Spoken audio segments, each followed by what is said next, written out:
Today we're going to discuss Nebraska versus Michigan, which plays this Tuesday, and how Nebraska, or what they can do to make sure they win against Michigan State.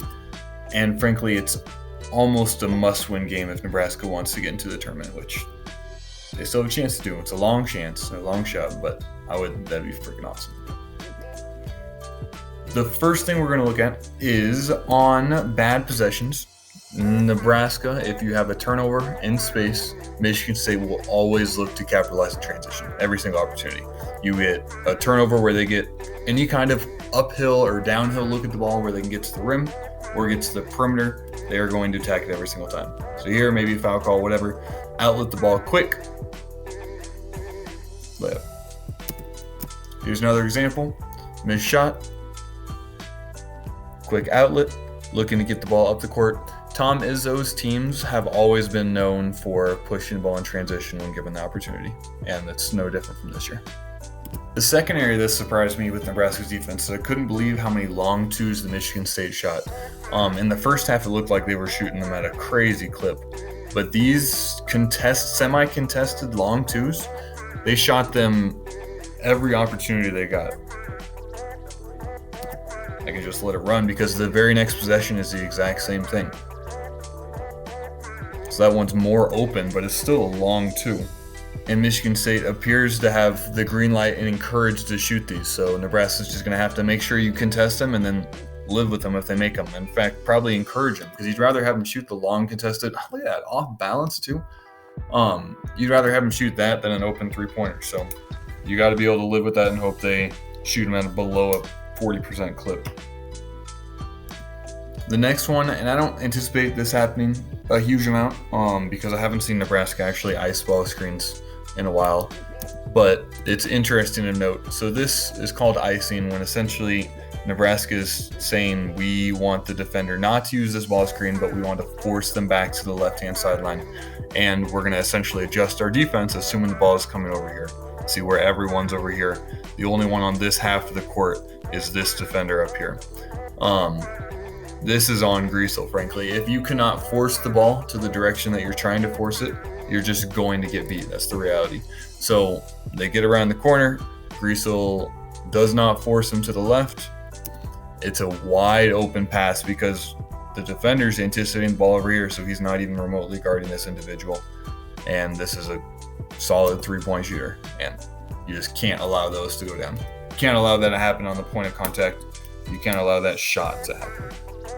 Okay, so this is a big kind of overarching concept in this game. Nebraska's offense was very, very bad. And I'm going to argue the reason Nebraska's offense is very bad is different than how it's going to be this time around. So the first thing is they let Derek Walker essentially play one-on-one quite a bit, and they did a good job stopping him. And we're going to discuss why. So here, again, situation, I love it when Nebraska has Derek Walker in the middle. So Michigan State, as we've talked about in the past with other teams, plays a pack line style defense. Means they're going to help off, especially aggressively, off of non-shooters. Okay, so right here, we can see Derek Walker has another body that's not his defender right in the lane with him because Griesel is semi-relegated to non-shooter status. So I don't think he's quite a non-shooter, but Michigan State is going to help off in these situations. They're going to. And that's going to make it very hard for Derek Walker. So he still finishes that. But if you give them continually where they're able to help off, so look here, we're going to look at how they're guarding number 4, how they're guarding Gary. So every single time down the court, Michigan State did not give any respect to him as a shooter. So right here, Derek Walker is able to kind of make his move in where he's going to try and attack. And he's always going to see, I believe it's number 10, whoever this Michigan State defender is always going to be there throwing him off. So while Derek Walker still has a little bit of room to get a shot up, every time you add another body in there, it's going to make it more and more difficult. And Derek Walker gets a little frustration foul. Absolutely love. This is where Derek Walker, I think, is a little frustrated at this point. And this is one beautiful thing about Derek Walker is you can put him in transition where he can just go down there, and he should have finished that too. But he can go get those opportunities, and in transition, so when you don't have a whole lot of time to set up your defense, so Derek Walker can get those opportunities. So right here, look at where number 10 is. He's literally already in the paint. Doesn't have to worry about Gary as a shooter. He is helping off. Derek Walker does a great job of beating his defender and still getting an open layup. But if you're going to see two bodies in the paint, it's going to be exceptionally hard for Derek Walker to have a good night. Okay, so we're going to look at two plays right here, and we're going to discuss about the overall concept of what the difference, probably the biggest difference between Nebraska then and Nebraska now, and why I believe Nebraska is having success. So here, in this situation, the plays we saw number 10 was helping off. So number 10 isn't in the game right now, but the biggest difference is Juwan Gary is not in the game right now. In the corner, we have Casey Tominaga. In this corner, we have Vilcher. Both of them are going to be respected shooters, and then loosely, these two are semi-respected shooters.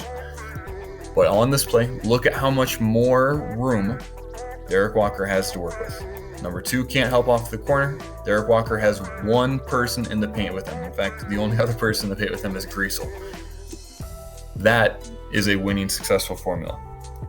This is a possession about 3 plays later. Derek Walker is not in the game in this situation. However, look when Greasel goes down. Greasel, theoretically a point guard, is trying to back down his opponent. Look how many bodies are nearby Greasel as he's going in. So 22 is just showing a little bit of help. Number 10, as I talked about earlier, is already in the paint. He's literally standing underneath the rim. Like, this is not a shot Nebraska can shoot and still win Tuesday's game. It's a great shot and a great make, but in the long run, he is not going to make that at a very high percentage clip. So we're going to look at the difference between yesterday and Nebraska's style of offense versus how they were against Michigan State. Okay, so right here, see Derek Walker's got the ball. There is so he's a defender obviously, but maybe one other defender that's got a foot in the paint. But as the ball comes out, you have to respect it. Ball gets swung back around. And that is the difference between what Nebraska can do now as opposed to what they could not do against Michigan State. We're going to look at one other clip that I think exemplifies this as well. So Derek Walker gets the ball. Count how many feet are in the paint right now. 0. There's one. Vilcher's guy. Slightly. 0. Okay, that allows more opportunities on offense. Not only can Derek Walker play one-on-one with number 3, but shooters can also spread the floor, and if they sag off, they can hit the shooters, or you can have a nice back cut by Tominaga right here. That is why I believe Nebraska versus Michigan State will be very different this time around, despite getting beat pretty handily the first time.